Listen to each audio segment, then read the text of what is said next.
Ramai orang ingat lah nak shoot video senang je, pacak kamera, tekan record, dah settle. Actually no. Korang tengok kat sini. This is the shot and ni without any lighting. Aku tutup semua aku punya lighting. So first, jom kita buka lampu yang dekat bahagian atas ni dulu. So kalau aku buka, dia akan ada lampu dekat bahagian atas tu. Dekat bahagian depan tu kan, nak biar gelap macam tu ke? Tak, kita guna kita punya key light ataupun kita punya main light dekat sini. Kalau aku buka, dia akan terang dekat bahagian depan tu. So kita dah ada dua lampu kat situ. And then the second one, kita nak letak lampu ni. This one daripada Photo OLED.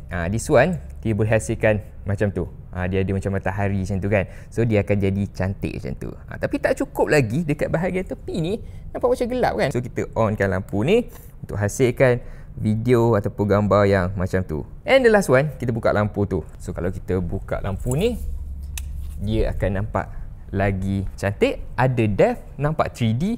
And aku suka colour dia yang macam kuning-kuning macam vintage. So biasa korang tengok macam ni je, tapi korang tak tahu kan, behind the scene macam ni lah nak set up untuk satu shot. So susah ke senang untuk nak light up satu scene?